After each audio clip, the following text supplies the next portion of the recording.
आप सभी को नमस्कार।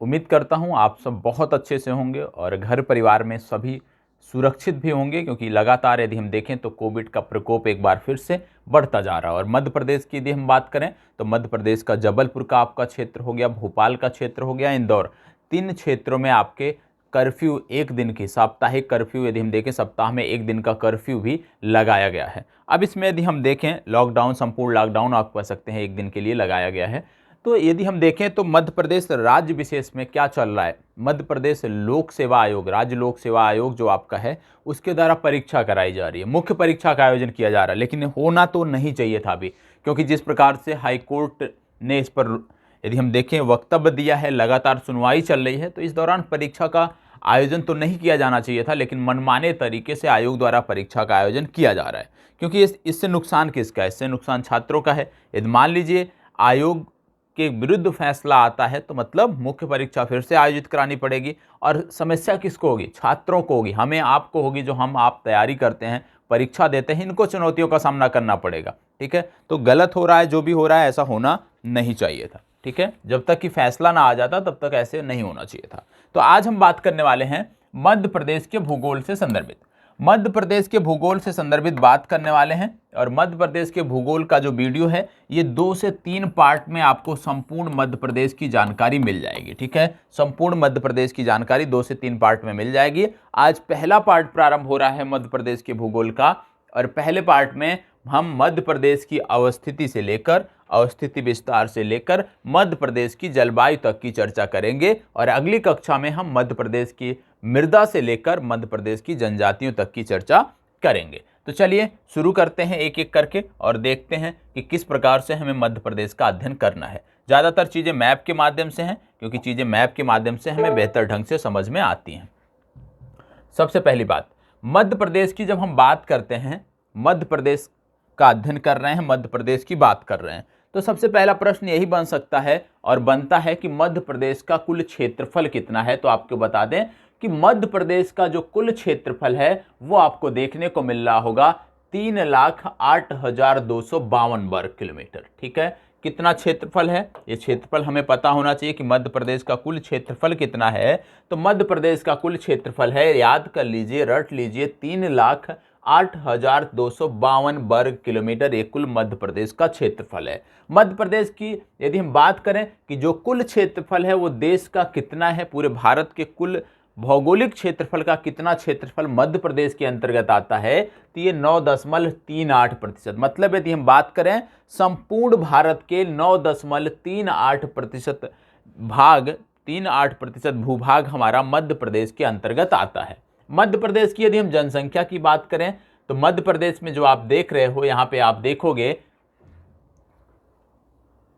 यहां पे यदि हम देखोगे तो लगभग आपको देखने को मिलेगा 7 करोड़, ठीक है, 7,26,26,809 देखने को मिलेगा। देश की कुल जनसंख्या की यदि हम बात करें कि कितना प्रतिशत है, तो देश की कुल जनसंख्या का 6% है। मतलब देश की कुल भूमि का 9.38% मध्य प्रदेश के पास है, और देश की कुल जनसंख्या का 6% मध्य प्रदेश के पास है। ये जानकारी हमें होनी चाहिए। ठीक है, मध्य प्रदेश के बारे में आप ये भी जानते होंगे कि पूर्णतः यह भू आवेष्टित राज्य है, मतलब चारों तरफ से स्थल खंड से घिरा हुआ है, 5 राज्यों से घिरा हुआ है। 5 राज्यों से घिरा हुआ है। कौन कौन से राज्य हैं अभी हम आगे देखेंगे, इसकी चर्चा करेंगे। और सर्वाधिक सीमा जो लगती है वो राजस्थान से लगती है। मतलब मध्य प्रदेश की सर्वाधिक सीमा जो टच होती है वो राजस्थान से टच होती है। अब यहाँ पे जिले की बात नहीं किया गया। यदि ये आपसे प्रश्न बन जाता कि सबसे ज्यादा मध्य प्रदेश के जो जिले हैं किस राज्य से सीमा बनाते हैं, तो यहाँ पे जवाब दूसरा होता। लेकिन यहाँ पे क्या पूछा है? यहाँ पे सीमा की लंबाई की बात हो रही है कि सर्वाधिक सीमा राजस्थान को छूती है, न्यूनतम सीमा गुजरात को छूती है। और आप जानते हैं गुजरात के संबंध में जब हमने पढ़ा है तो देखा है कि मध्य प्रदेश के 2 जिले हैं जो गुजरात से सीमा साझा करते हैं। मतलब जिले के आधार पर यदि हम देखें तो भी आपका गुजरात आता है, क्षेत्र के आधार पर देखें तो भी आपका गुजरात आता है। ठीक है, सर्वाधिक 13 जिले उत्तर प्रदेश से लगे हुए हैं, जैसा कि अभी हमने बताया, और 2 जिले आपके गुजरात से लगे हुए हैं। तो ये मध्य प्रदेश का हो गया। तो सबसे पहले कुल क्षेत्रफल 3,08,252 वर्ग किलोमीटर, देश के कुल क्षेत्रफल का 9.38% मध्य प्रदेश में आता है। और यदि हम देखें कुल जनसंख्या का 6% मध्य प्रदेश के पास है। मध्य प्रदेश की सबसे ज्यादा जो सीमा लगती है वो राजस्थान से लगती है। सबसे ज्यादा जिले जो सीमा साझा करते हैं मध्य प्रदेश के अन्य प्रदेशों से वो हैं आपके उत्तर प्रदेश से सबसे ज्यादा जिले सीमा साझा करते हैं। सबसे कम जिले यदि हम बात करें तो गुजरात से सीमा साझा करते हैं। ठीक है, अब इसमें कुछ चीजें और पता होना चाहिए महत्वपूर्ण तथ्य, हालांकि इनकी बात अभी आगे की जाएगी। जैसे कि मध्य प्रदेश के उज्जैन स्थित मंगलनाथ मंदिर है जिसको पृथ्वी का केंद्र माना जाता है। क्या है ये? मंगलनाथ मंदिर है, इसको पृथ्वी का केंद्र माना जाता है। और वहीं बैतूल जिले में एक बरसाली स्थान है जिसको अखंड भारत का केंद्र माना जाता है। तो पृथ्वी का केंद्र और अखंड भारत का केंद्र दोनों अंतर है, दोनों आपको पता होना चाहिए। पृथ्वी की केंद्र की बात करें तो मंगलनाथ मंदिर आपका आता है, और यदि हम अखंड भारत के केंद्र की बात करें तो यहां पे आपका आता है वरसाली या बैतूल जिला आप कह लीजिए। ठीक है, इसके बाद यदि हम देखें तो प्रदेश के कटनी जिले के करौंदी जो आपका स्थान है इसको स्वतंत्र भारत का केंद्र बिंदु माना जाता है। एक हो गया अखंड भारत का केंद्र बिंदु, एक हो गया स्वतंत्र भारत का केंद्र बिंदु, और एक हो गया आपका पृथ्वी का केंद्र बिंदु। तो पृथ्वी का केंद्र बिंदु है उज्जैन का मंगलनाथ मंदिर। यदि हम बात करें कि अखंड भारत का केंद्र बिंदु कौन सा है तो अखंड भारत का केंद्र बिंदु है बैतूल जिले में बरसाली। और यदि हम बात करें स्वतंत्र भारत का केंद्र बिंदु तो आपका है कटनी जिले का करौदी। और आप जानते हैं मध्य प्रदेश को हृदय प्रदेश भी कहा जाता है, यह भी आपको पता होना चाहिए। ठीक है, तो इतनी बेसिक जानकारी थी जो हमें पता होना चाहिए। अब सबसे पहले हम देख लेते हैं मध्य प्रदेश के विस्तार के बारे में। ठीक है, मध्य प्रदेश के विस्तार के बारे में हमें देखना है। तो मध्य प्रदेश का अक्षांशीय विस्तार कितना है, देशांतरीय विस्तार कितना है, यह हमें समझने की जरूरत है। जैसे बात करते हैं मध्य प्रदेश की, आप जानते हैं कि भारत के मध्य में यह स्थित है, अवस्थित है। और आप जानते हैं जब बात भारत की होती है तो आपने पढ़ा है कि भारत जो है ये उत्तरी गोलार्ध में स्थित है। उत्तरी गोलार्ध में स्थित है, ये भी आपने देखा है। और ये भी आपने पढ़ा है कि जब हम बात करते हैं भारत के विस्तार की तो जो आपका यहाँ पे क्वार्टर बनता है वो कौन सा है, वो आपका जो क्वार्टर बनता है वो आपके लिए महत्वपूर्ण है। कौन सा है? ये आपका बनता है ये वाला क्षेत्र। ठीक है, इस क्षेत्र में भारत की अवस्थिति है। भारत की अवस्थिति के बारे में जब भी हम बात करते हैं तो जब हम देशांतरीय विस्तार की बात करते हैं तो देशांतरीय विस्तार में सिर्फ हम पूर्व से पूर्व की बात करते हैं। ठीक है, और जब हम अक्षांशीय विस्तार की बात करते हैं तो हम उत्तर से उत्तर की बात करते हैं। ठीक है, क्योंकि जो भारत की अवस्थिति है ये यदि हम देशांतरीय दृष्टि से देखें तो पूर्वी देशांतरों पर स्थित है, और यदि हम अक्षांशीय दृष्टि से देखें तो उत्तरी अक्षांशों पर स्थित है। अब मध्य प्रदेश की बात हम कर रहे हैं तो मध्य प्रदेश का यदि हम अक्षांशीय विस्तार देखें तो मध्य प्रदेश का अक्षांशीय विस्तार प्रारंभ होता है 21 डिग्री 6 मिनट से। कहां से प्रारंभ होता है? 21 डिग्री 6 मिनट से प्रारंभ होता है। अब 21 डिग्री 6 मिनट से प्रारंभ होके ये आपका समाप्त कहां पे होता है? 26 डिग्री 30 मिनट। मतलब 21 डिग्री 6 मिनट से लेकर 26 डिग्री 30 मिनट तक, ठीक है, ये आपका अक्षांशीय विस्तार मध्य प्रदेश का देखने को मिलता है। और यहां पे आपको याद रखना है ये अक्षांश कौन से हैं? ये हैं उत्तरी अक्षांश। ये जरूर याद रखना है कि उत्तरी अक्षांश। इसी तरह से जब हम देशांतरीय विस्तार की बात करते हैं तो आपको ये लाइनिंग नजर आ रही होगी, ये आपका लाइनिंग दिख रही होगी। देशांतरीय विस्तार की बात करते हैं तो सबसे पहले हमें कंफर्म होना है कि ये पूर्वी देशांतर में है कि पश्चिमी। पूरा का पूरा मध्य प्रदेश पूर्वी देशांतर के अंतर्गत आता है। अब इनका देशांतर क्या है? इनमें यदि हम बात करें तो सबसे पहले आता है 79 डिग्री 9 मिनट। 79 डिग्री 9 मिनट पूर्वी देशांतर से लेकर 82 डिग्री 48 मिनट पूर्वी देशांतर तक विस्तार देखने को मिलता है। तो ये भी पता होना चाहिए 79 से 82 48 तक इसका विस्तार देखने को मिलता है। इतनी चीजें आपको पता होनी चाहिए। अब यहाँ पे क्या प्रश्न और बनते हैं अक्षांश देशांतर से संबंधित कि मध्य प्रदेश का सबसे पूर्वी जिला कौन सा है, मध्य प्रदेश का सबसे पश्चिमी बिंदु कौन सा है या जिला कौन सा है, मध्य प्रदेश का सबसे उत्तरी बिंदु कौन सा है और मध्य प्रदेश का सबसे दक्षिणी बिंदु कौन सा है। तो मध्य प्रदेश के जब हम पूर्वी बिंदु की बात करते हैं तो आता है सिंगरौली। ठीक है, और सिंगरौली ताप विद्युत घर भी है, सिंगरौली में कोयले की खदान भी है, तो सिंगरौली महत्वपूर्ण है। ये उत्तर प्रदेश के बॉर्डर पे पड़ता है, एक प्रकार से आप कह लीजिए ठीक है। तो सिंगरौली आपको देखने को मिल जाएगा सबसे पूर्वी बिंदु। सबसे पश्चिमी बिंदु अलीराजपुर है, और सबसे उत्तरी बिंदु यदि हम देखें तो मुरैना है, और सबसे दक्षिणी बिंदु है बुरहानपुर। ठीक है, तो 4 पॉइंट हमें याद आना चाहिए कि पूर्व में, सबसे पूर्व में आपका है सिंगरौली, सबसे पश्चिम में है आपका अलीराजपुर, सबसे उत्तरी में आपका है मुरैना, और सबसे दक्षिण में है आपका बुरहानपुर। ये 4 बिंदु आपको पता होने चाहिए। ठीक है, अब इसके साथ साथ आप देख रहे होंगे कि ये आपकी देखने को मिल रही है कर्क रेखा। ये आपकी देखने को मिल रही है कर्क रेखा, और आपको बता दें कर्क रेखा जो है ये मध्य प्रदेश के 14 जिलों से होकर गुजरती है। कर्क रेखा मध्य प्रदेश के 14 जिलों से होकर गुजरती है। अब ये 14 जिले कौन कौन से हैं मध्य प्रदेश के, ये आपको पता होना चाहिए। ठीक है, तो यहां पर भी देख लेंगे अभी हम कौन से हैं। आगे जब जिलों का मैप आएगा वहीं पे चीजें विस्तृत देखेंगे कि कौन कौन से जिले कर्क रेखा पे पड़ते हैं। यह हमने देख लिया कि कर्क रेखा मध्य प्रदेश के बीचों बीच से होकर जाती है। ठीक है, इसके साथ साथ यदि हम देखें तो मध्य प्रदेश में 14 जिलों, कुल 52 जिलों की चर्चा हम कर रहे हैं। इसके अतिरिक्त मध्य प्रदेश में 17 जिले ऐसे हैं जो अंतर्वर्ती जिले हैं, जो किसी बाह्य राज्य से सीमा साझा नहीं करते हैं। यह भी आपको पता होना चाहिए। ठीक है, सिंगरौली महत्वपूर्ण है, सिंगरौली आपको याद रखना है।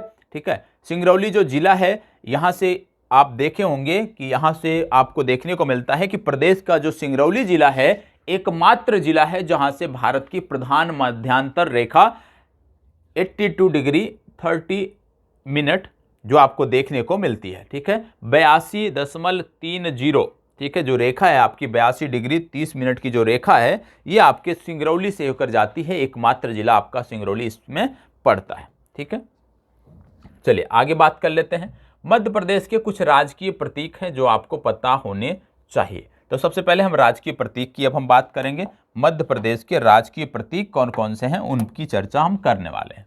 तो सबसे पहले राजकीय फल कौन सा है। राजकीय फल की यदि हम बात करें तो राजकीय फल है मध्य प्रदेश का आम।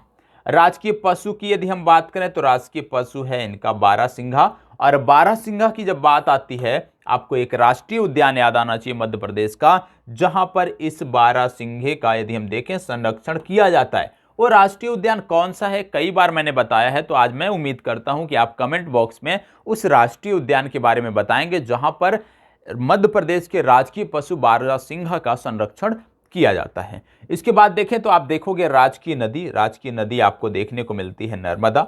राजकीय मछली की यदि हम बात करते हैं तो महासीर राजकीय मछली है। राजकीय चिन्ह की यदि हम बात करते हैं तो राजकीय चिन्ह आपको देखने को मिलता है, ये आपका है मध्य प्रदेश का राजकीय चिन्ह। और राजकीय चिन्ह के संदर्भ में कुछ चीजें आपको पता होना चाहिए कि जो राजकीय चिन्ह है उनमें क्या क्या चीजें हैं। ठीक है, क्योंकि यहाँ पे बहुत शार्ट में दिया हुआ है, तो राजकीय चिन्ह में क्या क्या चीजें हैं ये आप नोट डाउन कर लीजिएगा, जरूरी है। क्या क्या चीजें हैं, सबसे पहले 24 स्तूप की यहाँ पे आकृति देखने को मिलती है। 24 स्तूप की आकृति इसमें देखने को मिलती है। इसके बाद यदि हम देखें तो आपको एक वृत्त देखने को मिलता है। और इस वृत्त में क्या क्या है, सबसे पहले सत्यमेव जयते। इसके बाद मध्य प्रदेश शासन की बात यहाँ पे हुई है, लोगो है मध्य प्रदेश शासन का हो गया, सत्यमेव जयते का हो गया। इसके बाद आप इसी में देखेंगे कि गेहूं की बालियां हैं, गेहूं और धान की बालियां भी इसमें हैं। और इसमें आप देखेंगे कि इसमें एक सेंट्रल वृत्त भी है, और जो केंद्रीय वृत्त है इस लोगो में, इस चिन्ह में, इस केंद्रीय वृत्त में आपको अशोक स्तंभ की सिंह आकृति और बरगद देखने को मिलेगा। ठीक है, तो एक केंद्रीय वृत्त है, केंद्रीय वृत्त में आपको अशोक स्तंभ और बरगद देखने को मिलेगा। और जब आप केंद्रीय वृत्त के बाहर निकलते हैं तो गेहूं धान की बालियां, मध्य प्रदेश का आधिकारिक लोगो और सत्यमेव जयते लिखा हुआ है। तो ये आपका पता होना चाहिए कि क्या क्या चीजें आपके राजकीय चिन्ह में देखने को मिलती हैं। इसके बाद यदि हम देखें राजकीय वृक्ष क्या है, राजकीय वृक्ष आपका है बरगद। राजकीय नाट्य की बात करें तो आपको याद रखना है माच। राजकीय नृत्य की बात करते हैं तो आपको याद रखना है राई। तो राजकीय नृत्य और राजकीय नाट्य दोनों अलग अलग चीजें हैं, पता होना चाहिए। नृत्य की बात आए तो राई, नाट्य की बात आए तो माच आपको टिक करना है। इसके बाद यदि हम देखें तो राजकीय खेल है मलखंभ। और मलखंभ आपको क्यों याद रखना है, क्योंकि आप जानते हैं कि आगामी जो है खेलो इंडिया यूथ गेम जो है इसका आयोजन पंचकुला हरियाणा में किया जाना है। और पंचकुला हरियाणा में जो ये आयोजन किया जाना है, यहाँ पर क्या चीजें आपको याद रखनी है जो महत्वपूर्ण है, यहां पर आपको देखने को मिलेगा कि पंचकुला हरियाणा में जो ये आयोजन हो रहा है, यहां पर पहली बार राजकीय खेल, मध्य प्रदेश के राजकीय खेल मलखंभ को भी जगह दी जा रही है। पहला इसमें शामिल हो रहा है मलखंभ, दूसरा गटका पंजाब का खेल है, और तीसरा आपका इसमें शामिल हो रहा है थांगता, ठीक है, ये आपका मणिपुर का है, ठीक है, मैंने इसको कई बार बताया है करंट अफेयर्स में। और चौथा एक केरल का है, शायद नाम उसका नहीं याद आ रहा है, ठीक है, तो एक केरल का भी इसमें है। तो टोटल 4 खेल इसमें जोड़े गए हैं, करंट में मैंने बताया है कई बार, तो ये आपको पता होना चाहिए, ठीक है। मणिपुर का एक है, एक पंजाब का है, एक मध्य प्रदेश का, और एक खेल आपका केरल से संदर्भित इसमें जोड़ा गया है, ठीक है। अब ये सारी चीजें इसमें हो गई। अब इसमें आता है राजकीय पक्षी, तो राजकीय पक्षी आपका है दूधराज, ये आपको पता होना चाहिए, ठीक है। इतनी जानकारी यदि है तो निश्चित रूप से राजकीय चिन्हों से संदर्भित, प्रतीकों से संदर्भित कोई प्रश्न आता है तो हमारा गलत नहीं होगा। चलिए अब बात कर लेते हैं मध्य प्रदेश के गठन से संदर्भित। कई बार परीक्षाओं में यहां से संदर्भित प्रश्न पूछे गए हैं। जैसे बात आती है कि मध्य प्रदेश जो था, यदि हम देखें, एक तो था स्वतंत्रता के पूर्व, एक था स्वतंत्रता के बाद, ठीक है, एक है स्वतंत्रता के पूर्व और स्वतंत्रता के बाद की क्या स्थिति थी, इसकी जानकारी हमें होनी चाहिए।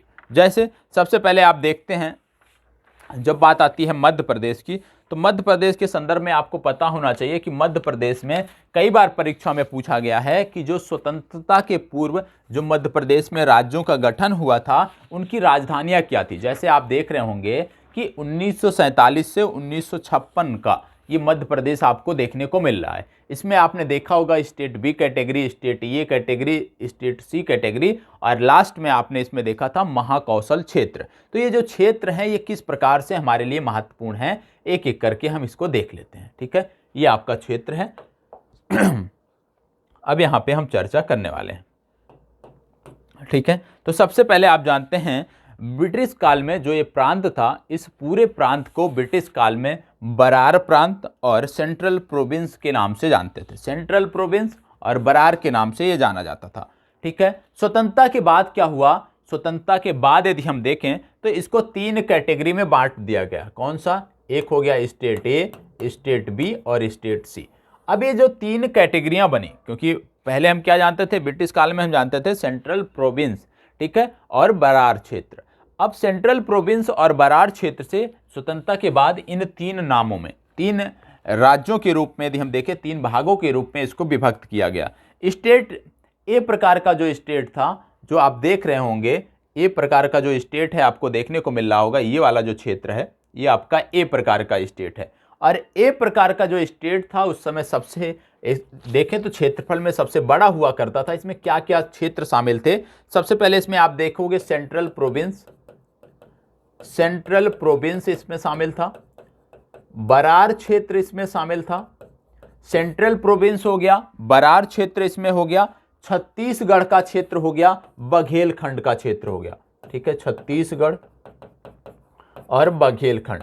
तो पहले जो ए कैटेगरी का जो स्टेट था, स्टेट ए में जो डिवाइड किया गया था, उसमें ये पूरा क्षेत्र आपका आता है, ये पूरा क्षेत्र आपका स्टेट ए की कैटेगरी में आता है। इसमें क्या क्या हो गया, छत्तीसगढ़, बघेलखंड का क्षेत्र, सेंट्रल प्रोविंस और बरार क्षेत्र इसमें शामिल था। इसकी राजधानी क्या है पूछी जाती है, तो इसकी राजधानी थी नागपुर, इसकी राजधानी बनाई गई थी। ये आपको पता होना चाहिए कि नागपुर इसकी राजधानी थी। इसके बाद बात आती है स्टेट बी की। स्टेट बी में यदि हम देखें तो कौन कौन से क्षेत्र शामिल थे, तो स्टेट बी में जो पश्चिमी रियासतें थी हमारी, पश्चिमी रियासतों को मिलाकर स्टेट बी बनाया गया था। पश्चिमी रियासतें, पूर्व पश्चिम, मतलब ये जो आपकी पश्चिमी रियासतें हैं इनको मिलाकर बनाया गया था स्टेट बी। और जो स्टेट बी था इनकी राजधानी क्या थी, स्टेट बी की 2 राजधानियां हुआ करती थी, एक तो थी आपकी ग्वालियर और एक थी आपकी इंदौर। तो इनकी 2 राजधानियां हुआ करती थी, पहली थी इनकी ग्वालियर इंदौर, दूसरी इनकी थी ग्वालियर, ठीक है। तो ये आपका क्षेत्र हो गया। इसके बाद था सी कैटेगरी। सी कैटेगरी के जो स्टेट थे उसमें कौन कौन से क्षेत्र आते हैं, तो उत्तर की जो रियासतें थी, जो आपकी उत्तरी रियासतें थी, इनको मिलाकर बनाया गया था स्टेट सी और इनकी राजधानी बनाई गई थी रीवा। ये आपको पता होना चाहिए। इसके बाद एक क्षेत्र आपका था महाकौशल क्षेत्र, और महाकौशल क्षेत्र की यदि हम बात करें तो उसकी आपकी जो राजधानी थी वो थी आपकी जबलपुर। तो स्टेट ए, बी और सी ये तीनों पता होना चाहिए। कौन कौन से क्षेत्र इसमें आते हैं और इनकी राजधानियां क्या थी, ये आपके संदर्भ में महत्वपूर्ण है, जो आपको पता होना चाहिए। ठीक है, चलिए आगे बात कर लेते हैं। अब इसमें कुछ जानकारी और दिया हुआ है तो वो हमारे काम का नहीं है, अब इसमें बात कर लेते हैं। यहां पे मध्य प्रदेश का मैप आपको दिख रहा होगा, ठीक है। और इस मध्य प्रदेश के मैप में अभी ये क्यों महत्वपूर्ण है, महत्वपूर्ण इसलिए हो जाता है क्योंकि अब यहाँ पे राज्यों के बारे में आपको समझना है कि कौन से राज्य हैं जो सीमा साझा करते हैं मध्य प्रदेश से, और संबंधित राज्य से कितने जिले मध्य प्रदेश की सीमा साझा करते हैं, ये आपको पता होना चाहिए। मध्य प्रदेश की जब हम बात करते हैं, आपने देखा कि मध्य प्रदेश के 5 राज्य आपको देखने को मिलते हैं जो मध्य प्रदेश से सीमा साझा करते हैं। ये राज्य कौन कौन से हैं? सबसे पहले आता है उत्तर प्रदेश, दूसरे स्थान पे आता है छत्तीसगढ़, तीसरे स्थान पे आता है महाराष्ट्र, चौथे स्थान पे आता है गुजरात और 5वें स्थान पे आता है राजस्थान। 5 राज्य हैं जो मध्य प्रदेश से सीमा साझा करते हैं, ये आपको पता होना चाहिए। अब इसमें कुछ चीजें और हैं जो हमें देखना है, जो हमें पता होना चाहिए। क्या पता होना चाहिए?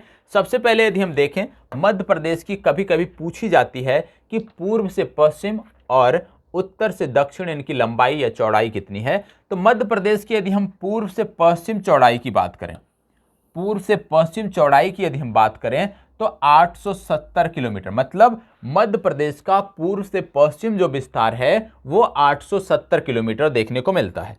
इसी प्रकार से जब हम मध्य प्रदेश के उत्तर से दक्षिण विस्तार की बात करते हैं तो 605 किलोमीटर देखने को मिलता है। कहने का मतलब मध्य प्रदेश का जो पूर्व से पश्चिम विस्तार है वो अपेक्षाकृत ज्यादा है किससे? मध्य प्रदेश के उत्तर से दक्षिण विस्तार के। ये आपका है 870 किलोमीटर, ये आपका है 605 किलोमीटर, ये आपको पता होना चाहिए। और आपने देखा था कि कर्क रेखा मध्य प्रदेश के बीचों बीच से होकर जाती है, तो ये आपकी कर्क रेखा की लाइनिंग है, मध्य प्रदेश के बीचों बीच से होकर जाती है। अब इनमें कौन कौन से जिले पड़ते हैं वो हम एक बार करके देख लेते हैं, ठीक है। यदि हम बात करें कौन कौन से जिले पड़ते हैं, चलिए जिले के मैप में इसको हम विधिवत देख लेंगे, तो इसमें जो अन्य जानकारियां हैं उसकी हम बात कर लेते हैं। जैसे सबसे पहले उत्तर प्रदेश से कितने जिले लगते हैं, मध्य प्रदेश के कितने जिले हैं जो उत्तर प्रदेश से सीमा साझा करते हैं। तो मध्य प्रदेश के जब जिलों की हम बात करते हैं तो यहाँ पे सबसे ज्यादा जो जिले सीमा साझा करते हैं मध्य प्रदेश के, वो सबसे ज्यादा आपके उत्तर प्रदेश से करते हैं, ठीक है। अब उसी तरह से यदि हम देखें छत्तीसगढ़ से, तो छत्तीसगढ़ से आपने देख लिया कि 7 जिले सीमा साझा करते हैं। महाराष्ट्र की बात करें तो 9 जिले हैं मध्य प्रदेश के जो सीमा साझा करते हैं। गुजरात की बात करें तो सिर्फ और सिर्फ 2 जिले सीमा साझा करते हैं। राजस्थान की बात करें तो यहां से आपको 10 जिले देखने को मिल रहे हैं जो राजस्थान से सीमा साझा करते हैं। अब इसमें एक चीज और आपको पता होना चाहिए। क्या पता होना चाहिए? कि जब हम बात करते हैं कि उत्तर प्रदेश से कितने जिले, क्योंकि 13 जिले हमने देखे कि उत्तर प्रदेश से 13 जिले हैं जो सीमा साझा करते हैं। तो अभी हमने पूर्व में पढ़ा है कि जब हमारा प्रश्न आता है कि मध्य प्रदेश के सबसे ज्यादा जिले किस प्रदेश से सीमा साझा करते हैं, तो जवाब होगा उत्तर प्रदेश। लेकिन यदि प्रश्न पूछा जाता है कि मध्य प्रदेश की सबसे लंबी सीमा किस राज्य से लगती है, तो जवाब होगा उत्तर प्रदेश। ये भी क्लियर होना चाहिए, पता होना चाहिए, ठीक है। अब इसमें यदि हम देखें तो मध्य प्रदेश में कर्क रेखा 14 जिलों से होकर गुजरती है। अब ये जिले कौन कौन से हैं? उत्तर प्रदेश से कौन से जिले सीमा साझा करते हैं, छत्तीसगढ़ से कौन से करते हैं, अभी इनकी चर्चा हम आगे करने वाले हैं, ठीक है। यहाँ पे एक चीज और आपको पता होना चाहिए कि भारतीय जो मानक समय रेखा है उसका हमने देखा था कि एकमात्र जिला है सिंगरौली जहां से होकर जाती है। तो इसका हमें देखने का क्या मतलब था कि इस मैप से हमें पता चलता है कि मध्य प्रदेश का उत्तर से दक्षिण विस्तार कितना है और मध्य प्रदेश का पूर्व से पश्चिम विस्तार कितना है। चलिए अब जिलों की बात आ जाती है। अब हम जिलों में देख लेंगे सबसे पहले कि कितने जिले आपके हैं जो अन्य राज्यों से सीमा साझा करते हैं, ठीक है। चलिए अब एक एक करके हम जिलों को देखने वाले हैं और यहीं पर हम समझेंगे कि कर्क रेखा किन जिलों से होकर गुजरती है, ठीक है। सबसे पहले हमने देखा कि उत्तर प्रदेश जो है, उत्तर प्रदेश से हमारे 13 जिले हैं जो सीमा साझा करते हैं यूपी से, ठीक है। अब उत्तर प्रदेश से 13 जिले सीमा साझा करते हैं तो कौन कौन से हैं? सबसे पहले आपका आता है मुरैना, जो सबसे उत्तरी जिला है मध्य प्रदेश का। मुरैना उत्तर प्रदेश से सीमा साझा करता है। मुरैना के बाद भिंड हो गया, भिंड के बाद दतिया हो गया, दतिया के बाद यदि हम देखें तो निवाड़ी हो गया, निवाड़ी के बाद टीकमगढ़ हो गया, टीकमगढ़ के बाद यदि हम देखें शिवपुरी भी हो गया, शिवपुरी के बाद यहाँ पे अशोकनगर हो गया, सागर हो गया, ठीक है। इसके बाद यदि हम देखें छतरपुर, पन्ना, सतना, रीवा, ठीक है। तो इस प्रकार से ये क्रम बढ़ता जा रहा है और सिंगरौली आपका आ जाएगा, सिंगरौली भी इसमें आपका आ जाएगा। तो ये मध्य प्रदेश के जिले हैं जो उत्तर प्रदेश से सीमा साझा करते हैं। ये आपको पता होना चाहिए, रट जाने चाहिए कि कौन कौन से जो जिले हैं हमारे, जो मध्य प्रदेश के जिले उत्तर प्रदेश से सीमा साझा करते हैं, ठीक है। तो पहला हो गया सिंगरौली, दूसरा रीवा, तीसरा सतना, चौथा पन्ना, छठवां छतरपुर, सातवां टीकमगढ़, आठवां आपका हो गया सागर, नौवां हो गया अशोकनगर, 10वां हो गया शिवपुरी, ठीक है। इसके बाद आपके 3 जिले ये हो गए। तो ये आपको पता होना चाहिए कि कौन कौन से हमारे जिले हैं जो सीमा साझा करते हैं। एक बार फिर से देख लेते हैं। मुरैना, भिंड, टीकमगढ़, निवाड़ी, छतरपुर, पन्ना, सतना, रीवा, सिंगरौली, अशोकनगर, दतिया, शिवपुर और आपका आ जाता है सागर, शिवपुरी और सागर। तो ये जिले हमें पता होने चाहिए। इसके बाद बात आती है कि छत्तीसगढ़ से हमारे कितने जिले हैं जो छत्तीसगढ़ से सीमा साझा करते हैं। छत्तीसगढ़ से हमने अभी देखा था कि 7 जिले छत्तीसगढ़ से सीमा साझा करते हैं। अब ये 7 जिले कौन कौन से हैं ये आपको पता होना चाहिए। तो सबसे पहले आता है सीधी हो गया, सिंगरौली हो गया, ठीक है, जो आपके सीमा साझा करते हैं। सीधी हो गया, सिंगरौली हो गया जो छत्तीसगढ़ से लगता है, शहडोल हो गया, अनूपनगर हो गया, इसके बाद आप देखेंगे डिंडोरी हो गया, बालाघाट हो गया, मंडला हो गया, ठीक है। बालाघाट, मंडला, डिंडोरी, ये इतने जिले हैं जो आपके छत्तीसगढ़ से सीमा साझा करते हैं। सबसे दक्षिण में आपका मध्य प्रदेश के सबसे दक्षिण में आपका महाराष्ट्र स्थित है और महाराष्ट्र से यदि हम बात करें तो 9 जिले हैं जो सीमा साझा करते हैं। सबसे पहले यदि हम शुरू करें अलीराजपुर से तो अलीराजपुर हो गया, बड़वानी हो गया, खरगोन हो गया, बुरहानपुर हो गया, खंडवा हो गया, इसके बाद बैतूल हो गया, बैतूल के बाद छिंदवाड़ा हो गया, सिवनी हो गया और आपका सबसे लास्ट में आपका आ जाएगा बालाघाट। तो ये जिले हैं जो महाराष्ट्र से सीमा साझा करते हैं। गुजरात की बात यदि हम करते हैं तो सिर्फ और सिर्फ 2 जिले आपको याद रखने हैं, झाबुआ, अलीराजपुर। झाबुआ, अलीराजपुर ये 2 जिले हैं जो गुजरात से सीमा साझा करते हैं। और राजस्थान की यदि हम बात करें तो आपने देखा कि राजस्थान से सबसे ज़्यादा जो क्षेत्रफल है, सबसे ज़्यादा जो एरिया है जो लगता है वो राजस्थान से लगता है। और राजस्थान की जब बात करते हैं तो यहाँ पे 10 जिले आते हैं मध्य प्रदेश के जो राजस्थान से सीमा साझा करते हैं। अब ये 10 जिले कौन कौन से हैं यदि हम देखें तो सबसे पहले आप देखेंगे मुरैना के बाद आपका हो गया शिवपुरी के बाद आप श्योपुर के बाद आपका हो गया शिवपुरी, गुना, राजगढ़, आगर मालवा, मंदसौर, नीमच और नीमच के बाद पुनः आपको देखने को मिलेगा रतलाम। तो ये कुछ जिले हैं जो राजस्थान से लगते हैं। तो सबसे पहले हमें देख लेना है क्या कि यूपी से हमारे लगते हैं 13, गुजरात से हमारे लगते हैं 2, राजस्थान से हमारे कितने लगते हैं, राजस्थान से हमारे लगते हैं 10 और महाराष्ट्र से हमारे लगते हैं कितने, 9। ये आपको पता होना चाहिए, ठीक है। महाराष्ट्र से 9, राजस्थान से 10, उत्तर प्रदेश से 13, छत्तीसगढ़ से 7 और गुजरात से 2 इतने जिले हैं जो हमारे सीमा साझा करते हैं पड़ोसी राज्यों से। ये आपको पता होना चाहिए, ठीक है। अब यहाँ पे भोपाल के बारे में कुछ बताया हुआ है। भोपाल के बारे में क्या बताया हुआ है कि 1 नवंबर 1956 को राज्य पुनर्गठन के बाद भोपाल को मध्य प्रदेश की राजधानी बनाया गया, किंतु 2 अक्टूबर 1972 को ये जिला बना, ठीक है। तो राज्य पुनर्गठन के बाद इसको राजधानी के रूप में स्थापित किया गया था। अब इसमें कुछ चीजें और दी हुई हैं जो आपको पता होना चाहिए, जैसे क्षेत्रफल की दृष्टि से व जनसंख्या की दृष्टि से प्रदेश का सबसे छोटा जिला कौन सा है, निवाड़ी, ये आपको पता होना चाहिए।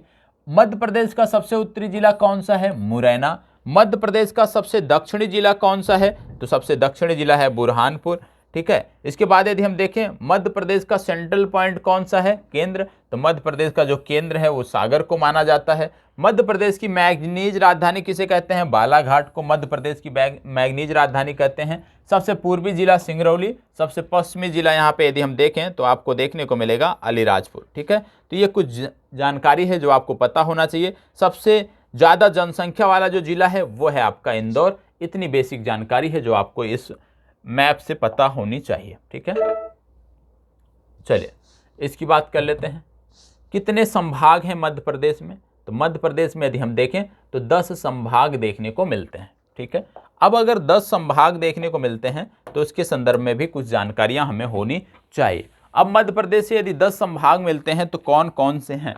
सबसे पहले चंबल संभाग, दूसरा ग्वालियर संभाग, तीसरा उज्जैन, चौथा इंदौर, पांचवा भोपाल, छठवां नर्मदापुरम, सातवां सागर, आठवां जबलपुर, नौवां रीवा और 10वां शहडोल। ये 10 संभाग आपको देखने को मिलते हैं। ये 10 संभाग आपको मध्य प्रदेश के संदर्भ में पता होने चाहिए। अब कुछ चीजें और हैं जो आपको पता होना चाहिए। क्या पता होना चाहिए?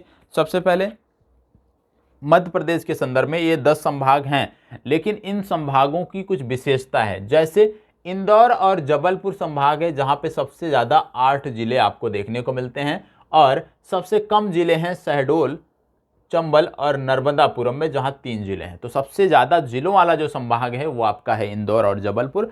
सबसे कम जिलों वाला संभाग जो है शहडोल, चंबल और नर्मदापुरम संभाग है। अब यदि हम देखें सबसे न्यूनतम लिंगानुपात वाला संभाग, तो सबसे न्यूनतम लिंगानुपात वाला संभाग है मुरैना। ठीक है, इसके बाद यदि हम देखें सर्वाधिक जनघनत्व वाला संभाग, तो सर्वाधिक जनघनत्व वाला संभाग है भोपाल। इसके बाद यदि हम देखें जनसंख्या की दृष्टि से सबसे बड़ा और न्यूनतम साक्षरता वाला संभाग, तो आपका है इंदौर। ये आपको पता होना चाहिए। और यदि हम देखें न्यूनतम जनघनत्व वाला संभाग नर्मदापुरम है, ये आपको पता होना चाहिए। ठीक है, और जबलपुर की यदि हम बात करते हैं तो क्षेत्रफल में सबसे बड़ा संभाग एवं सर्वाधिक साक्षरता एवं लिंगानुपात वाला संभाग, मतलब क्षेत्रफल में भी सबसे बड़ा है, सर्वाधिक साक्षरता भी है, लिंगानुपात भी सर्वाधिक है, तो जबलपुर आपको देखना पड़ेगा। ठीक है, इसके बाद यदि हम बात करें शहडोल, तो सबसे नवीनतम संभाग है, क्षेत्रफल व जनसंख्या की दृष्टि से सबसे छोटा संभाग है। इतनी बेसिक जानकारी है जो आपको पता होना चाहिए। चलिए आगे देखते हैं मध्य प्रदेश की भू वैज्ञानिक संरचना। अब मध्य प्रदेश की भू वैज्ञानिक संरचना भी आपको पता होना चाहिए कि किस किस क्रम की चट्टानें मध्य प्रदेश के संदर्भ में देखने को मिलती हैं। ठीक है, अब मध्य प्रदेश की यदि हम बात करें, चट्टानों की यदि हम बात करें, तो आप जानते हैं कि सबसे प्राचीन जो चट्टानें हैं जिनको आप बोलते हैं आर्कियन क्रम की चट्टानें, आर्कियन क्रम की चट्टानों से लेकर और अन्य जो महत्वपूर्ण चट्टानें हैं जैसे कुडप्पा हो गया, विंध्यन हो गया, ये सारी की सारी मध्य प्रदेश में पाई जाती हैं।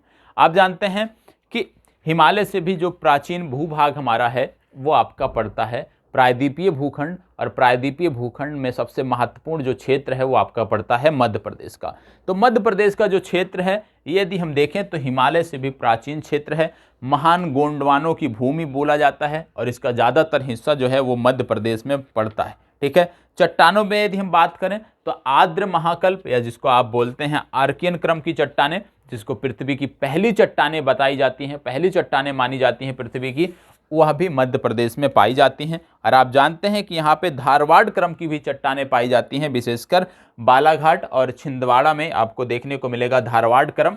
और इन्हीं धारवाड़ क्रम की चट्टानों का जब अपरदन हुआ, जब अपक्षय हुआ, तो उसके बाद कुछ नई चट्टानें बनी जिनमें आप पढ़ते हैं विंध्यन समूह, विंध्यन समूह के साथ साथ कुडप्पा समूह। तो विंध्यन और कुडप्पा क्या है? विंध्यन और कुडप्पा जो चट्टानें हैं ये धारवाड़ क्रम की चट्टानों के अपक्षय और अपरदन के फलस्वरूप बनी हुई हैं, ये आपको पता होना चाहिए। अब आइए एक एक करके चट्टानों को देख लेते हैं कि कौन कौन सी चट्टानें हैं जो आपके लिए महत्वपूर्ण है, पता होना चाहिए। तो सबसे पहले यदि हम देखें तो आपको देखने को मिल रहा है अधनूतन, अभिनवकल्प, दक्कन ट्रैप, क्रिटेशियस, परामीनियन, जुरैसिक, विंध्यन शैल, कुडप्पा, धारवाड़, आर्कियंस।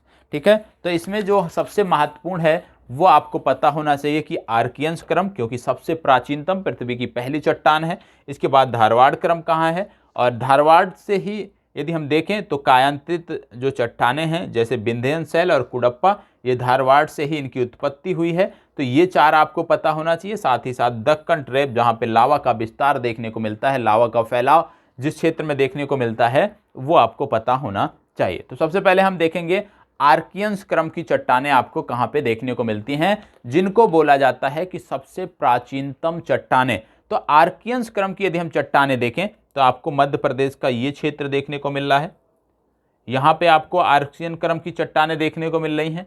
इसके साथ साथ यदि हम देखें तो मध्य प्रदेश का जो आपका ये राजस्थान से लगता हुआ क्षेत्र है, यहाँ पे आर्कियंस क्रम की चट्टानें देखने को मिल रही हैं। ठीक है, इसके बाद यदि हम देखें तो यहाँ पे गुजरात से जो बॉर्डर लगता है वहाँ पे भी आपको आर्कियंस क्रम की चट्टानें देखने को मिल रही हैं। तो ये आपके आर्कियंस क्रम की चट्टानों की बात होगी कि कहाँ कहाँ पे पाई जाती हैं। और इसके बाद बात आती है धारवाड़ क्रम।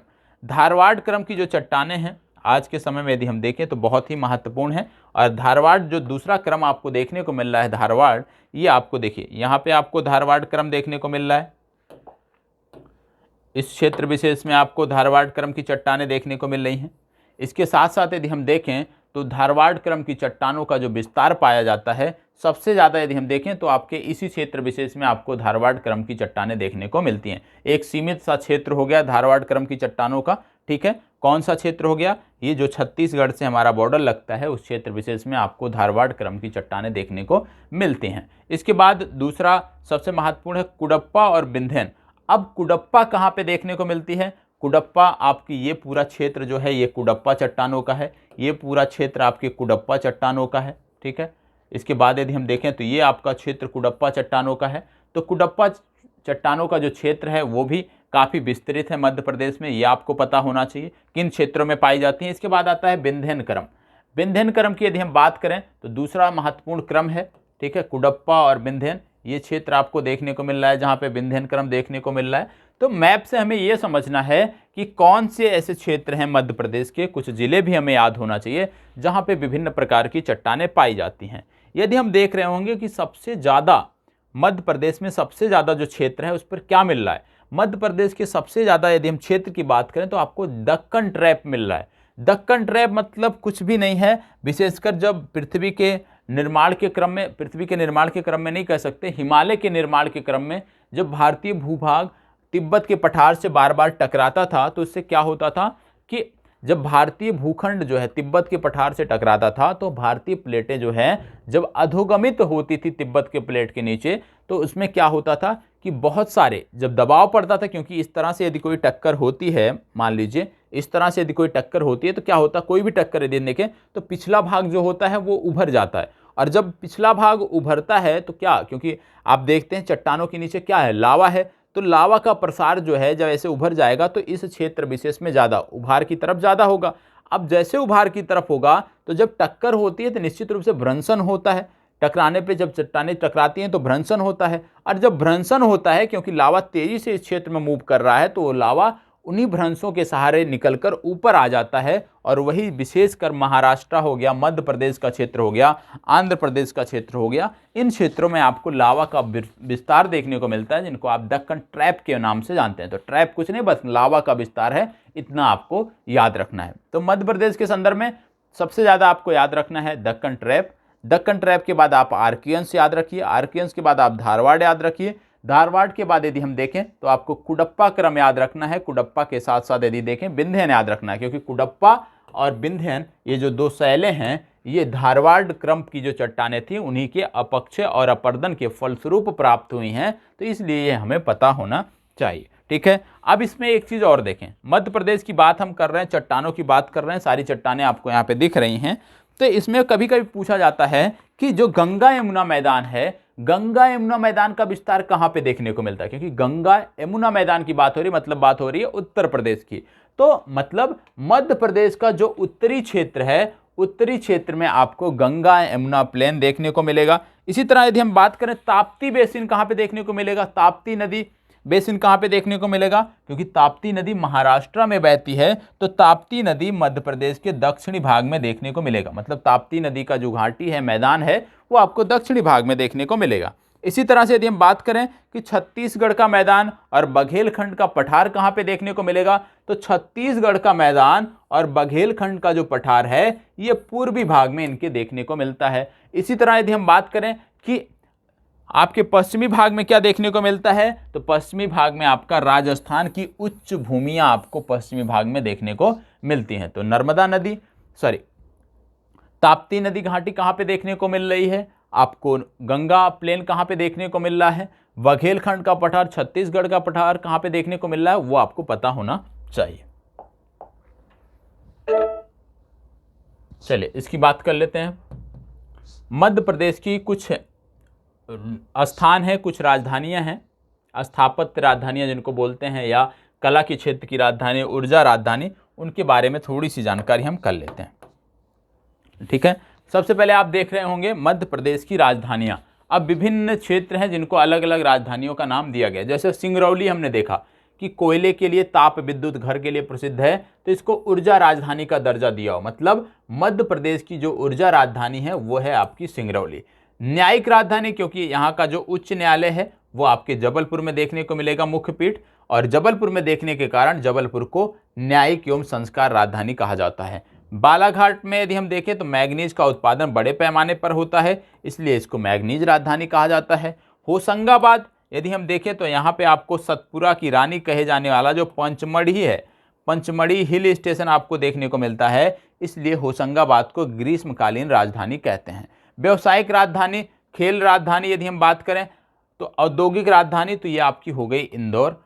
उज्जैन की यदि हम बात करें, उज्जैन महाकाल का दरबार है और इसके कारण इसको, उज्जैन को महाकाल की नगरी भी कहा जाता है और इसको सांस्कृतिक राजधानी का उपनाम दिया जाता है।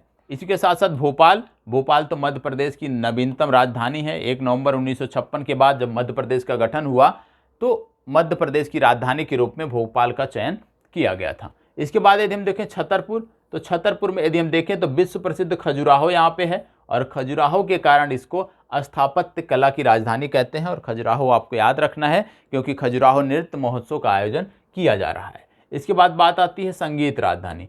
संगीत राजधानी के रूप में सतना को जाना जाता है। क्यों?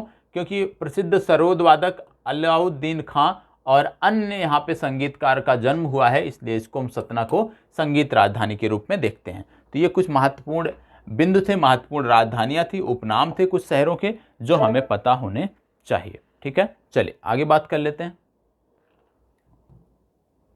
बहुत सारे स्थल हैं, इनके उपनाम भी हैं। मध्य प्रदेश में बहुत सारे स्थल हैं, इनके उपनाम हैं। जैसे आपसे यदि पूछा जाए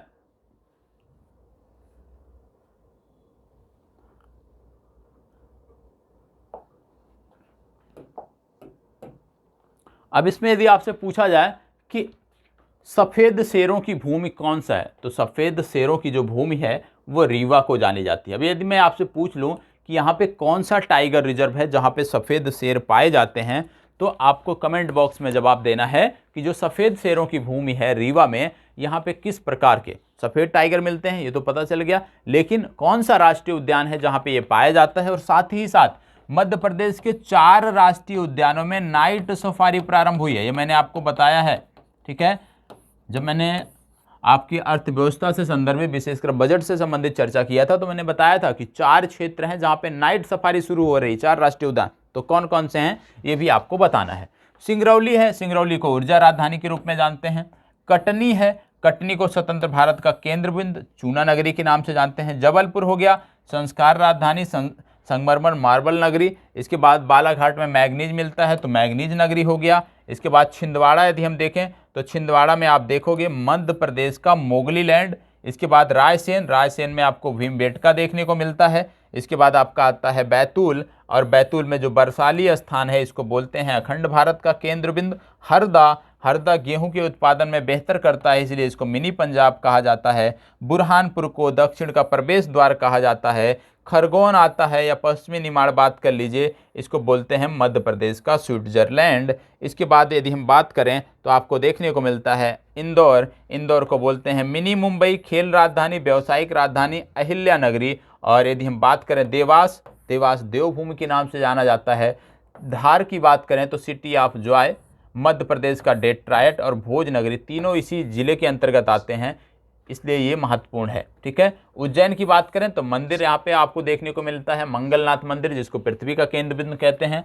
मंदिरों और मूर्तियों का नगर है, विशेषकर महाकाल की नगरी है, तो इस कारण से इसको क्या बोलते हैं, संस्कार राजधानी, संस्कार नगरी, महाकाल की नगरी, इन नामों से भी जाना जाता है। ठीक है, भोपाल की बात करें तो भोपाल को क्या बोला जाता है, झीलों की नगरी, 7 पहाड़ियों का नगर, नवाबों का शहर। अब यहाँ पे जो झीलें हैं जैसे भोजताल, तो बहुत सारी यहाँ पे झीलें हैं जो आपके लिए महत्वपूर्ण हैं, उनका नाम आपको पता होना चाहिए। ठीक है, इसके बाद ग्वालियर, ग्वालियर महत्वपूर्ण है, ग्वालियर को बोलते हैं तानसेन नगरी। ठीक है, शिवपुरी, शिवपुरी प्रदेश की पहली पर्यटन नगरी है, ये आपको पता होना चाहिए। मध्य प्रदेश का सेंटर पॉइंट कौन सा है? मध्य प्रदेश का सेंटर पॉइंट है सागर, अभी हमने पूर्व में देखा था। ठीक है, तो ये कुछ महत्वपूर्ण नाम है, उपनाम है, ये आपको पता होना चाहिए।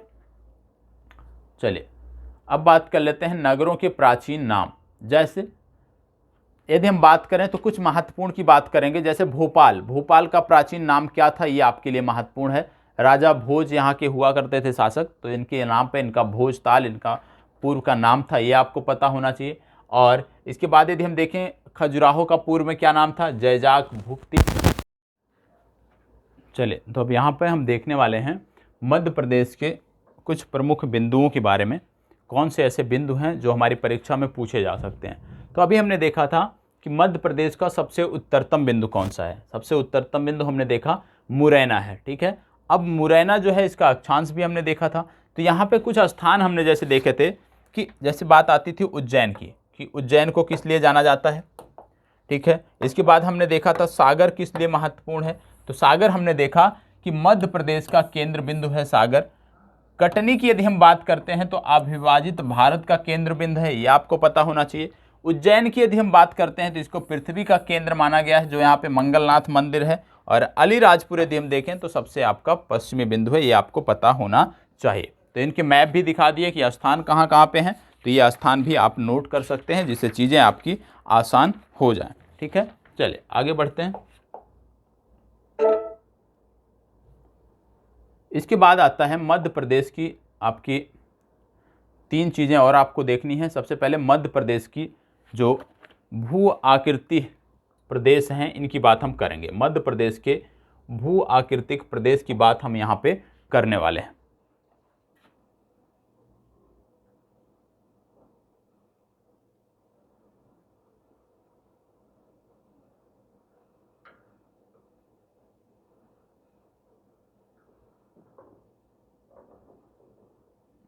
चले तो मध्य प्रदेश के भू आकृतिक प्रदेश की हम बात कर लेते हैं और देख लेते हैं कि क्या चीज़ें महत्वपूर्ण है इसमें।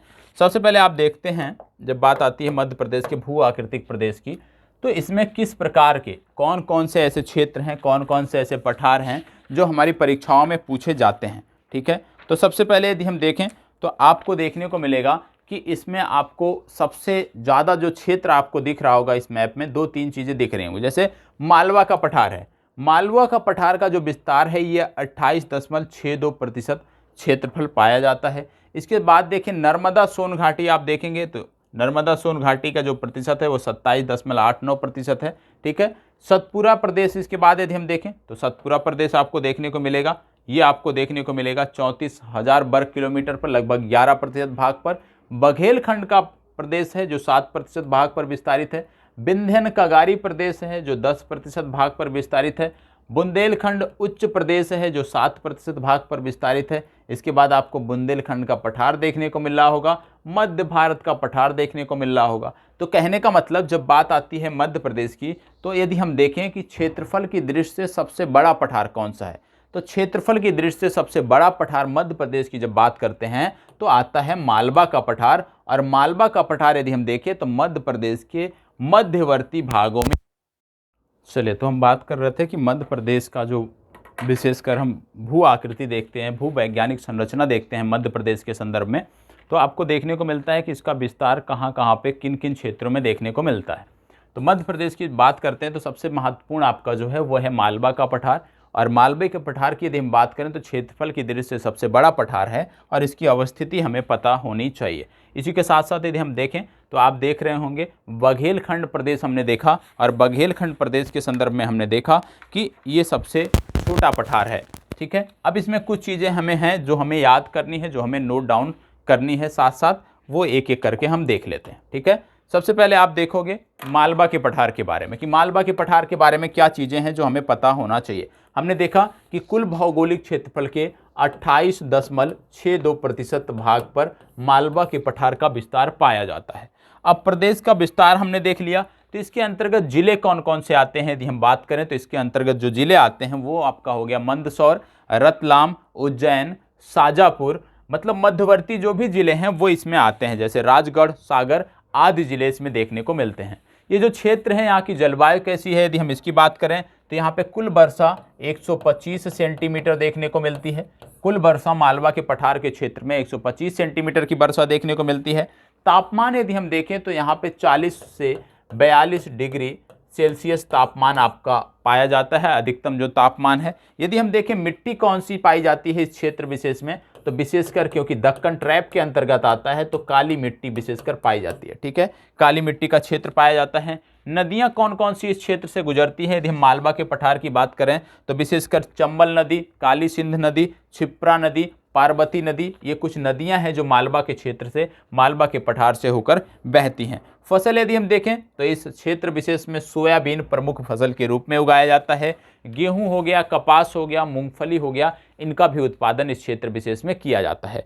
पर्यटन के रूप से यदि हम देखें क्या महत्वपूर्ण है मालवा के पठार में पर्यटन के दृष्टि से यदि हम देखें तो सबसे पहले उज्जैन इसमें आता है, महाकाल की नगरी है तो उज्जैन आपका हो गया। सांची आपका हो गया, इसमें भीमबेटका की जो गुफाएं हैं वो भी आपको इसी क्षेत्र में देखने को मिलती हैं। इसके बाद आपको उदयगिरि की गुफाएं भी आपको यहाँ पे देखने को मिल, ठीक है। इसके बाद दूसरा हमने देखा बघेलखंड का पठार या बुंदेलखंड के पठार की हम पहले बात कर लेते हैं। तो दूसरा आपने देखा बुंदेलखंड के पठार की बात। अब इसमें आपने देखा कि ये कुल 7.7% क्षेत्र पर फैला है, मतलब मध्य प्रदेश के कुल 7.7% क्षेत्रफल इसका विस्तार पाया जाता है। जिले कौन कौन से आएंगे, जिले इसमें आपके आएंगे दतिया आपका आया जाएगा, छतरपुर प्रमुख जिला आ जाएगा, टीकमगढ़ आ जाएगा, ग्वालियर आपका इसी में आ जाता है। ठीक है, ग्वालियर, टीकमगढ़, छतरपुर, ये सारे कुछ प्रमुख जिले हैं जो इसके अंतर्गत आते हैं। वर्षा की यदि हम बात करते हैं तो यहाँ पे जो वर्षा होती है वो 70 से 100 सेंटीमीटर की वार्षिक वर्षा होती है, औसत वार्षिक वर्षा पाई जाती है। इसके बाद यदि हम देखें कि किस प्रकार की मिट्टी इस क्षेत्र विशेष में मिलती है तो यहाँ पे आपको देखने को मिलेगा लाल और काली मिट्टी का सम्मिश्रण आपको इस क्षेत्र विशेष में देखने को मिलता है। बेतवा, केन और सिंध नदियां इस क्षेत्र विशेष में आपको देखने को मिलती हैं, क्योंकि यही नदियां आगे जाकर यमुना में मिल जाती हैं। ठीक है, पर्यटन स्थल के रूप में यदि हम देखें, क्योंकि छतरपुर इसमें आता है तो पर्यटन स्थल इसमें आपका खजुराहो आपको देखने को मिलता है। ठीक है, ये बेसिक जानकारी है जो आपको पता होना चाहिए। इसकी बाद बात आती है रीवा पन्ना के पठार की, या रीवा पन्ना के पठार के साथ साथ आप इसमें देख सकते हैं कि रीवा पन्ना के पठार की यदि हम बात कर लेते हैं तो रीवा पन्ना का जो पठार है वो तीसरा सबसे महत्वपूर्ण पठार है मध्य प्रदेश के संदर्भ में। और इसमें जो जिले आते हैं विशेषकर दामोह जिला आपको देखने को मिलेगा, सतना जिला आपको देखने को मिलेगा, रीवा जिला देखने को मिलेगा, पन्ना आदि जिले इसमें आपको देखने को मिलते हैं, ये आपको पता होना चाहिए। तो दो इसमें महत्वपूर्ण थे, पहला था मालवा का पठार, दूसरा जिसकी हमने चर्चा किया है उसके बारे में आपको पता होना चाहिए। कुछ जिलों के बारे में पता होना चाहिए, इन पठारों से संबंधित पर्यटन के क्षेत्र में क्या कार्य किए जा रहे हैं, कौन कौन से पर्यटन स्थल हैं, वर्षा कितनी होती है, मिट्टी कौन सी पाई जाती है, यही कुछ प्रमुख जानकारियां हैं जो आपको पठारों के संदर्भ में पता होनी चाहिए। चलिए बात कर लेते हैं आगे और देखते हैं अगला हमारा क्या है। अगला जो आपको देखने को मिलेगा यह है मध्य प्रदेश के प्रमुख पठार, जिसकी अभी हमने बात किया। तो इसमें आपने देखा कि सबसे पहले मालवा का पठार हो गया, बुंदेलखंड का पठार हो गया, रीवा पन्ना का पठार हो गया, बघेलखंड का पठार हो गया। ये मैप क्यों मैं आपको दिखा रहा हूं, ये इसलिए दिखा रहा हूं कि यदि कभी आपसे परीक्षा में क्रम पूछ लिया जाए कि मध्य प्रदेश के इन पठारों का पश्चिम से पूर्व क्रम सजाएं, मध्य प्रदेश के इन पठारों का पश्चिम से पूर्व क्रम सजाएं, तो आप आसानी से लगा सकें।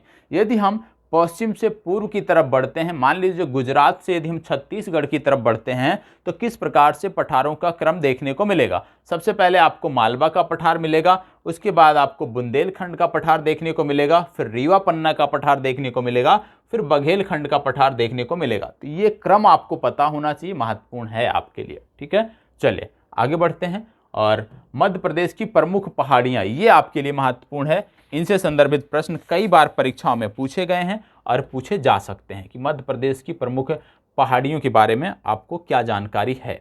ठीक है, सबसे पहले यदि हम देखें तो आप देख रहे होंगे मध्य प्रदेश की प्रमुख पहाड़ियों के बारे में, तो चलिए देख लेते हैं एक एक करके। सबसे पहले आप देखेंगे सतपुरा। सतपुरा की यदि हम बात करते हैं, सतपुरा रेंज में आप क्या पाएंगे मध्य प्रदेश में, तो सबसे पहले एक एक करके पहाड़ियों की बात कर लेते हैं। सबसे पहले आपको अरावली पर्वत देखने को मिल रहा है। अरावली पर्वत, अरावली पर्वत की बात है तो विश्व की सबसे पुरानी पर्वत श्रृंखला इसको मानी जाती है।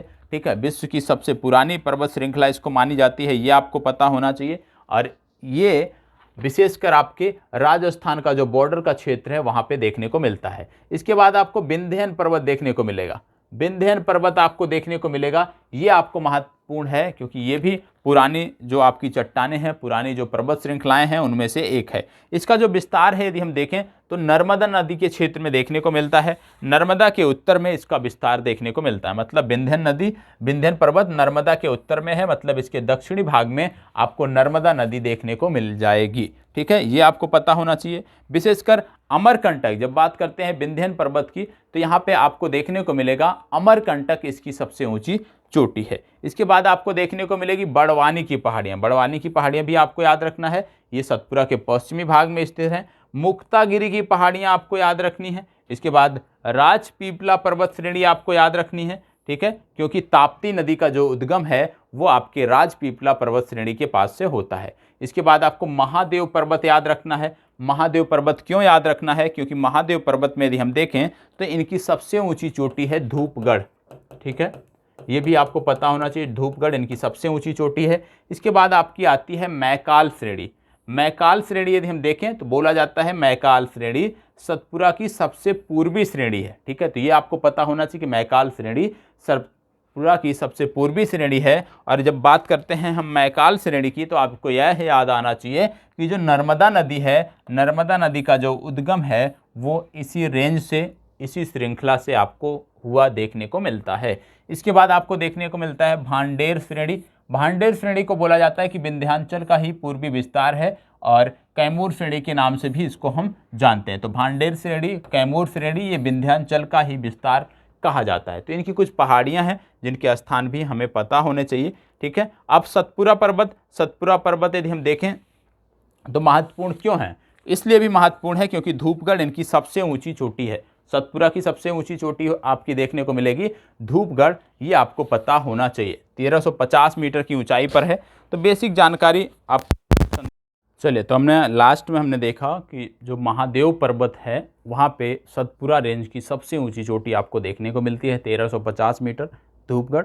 ठीक है, तो इसी के साथ आपकी जो आज की चर्चा थी वो हम यहीं पे समाप्त करते हैं। कल की कक्षा में इसी की आगे बात करेंगे, जलवायु, मृदा और कुछ अन्य महत्वपूर्ण चीज़ें जो मध्य प्रदेश के संदर्भ में हैं उसकी चर्चा आपको कल की वीडियो में देखने को मिलेगी। तो यहीं पे अपनी चर्चा को विराम देते हैं। उम्मीद करता हूँ वीडियो सीरीज अच्छी लगी होगी। यदि अच्छी लगी है तो प्लीज़ लाइक, शेयर और कमेंट करिएगा। धन्यवाद।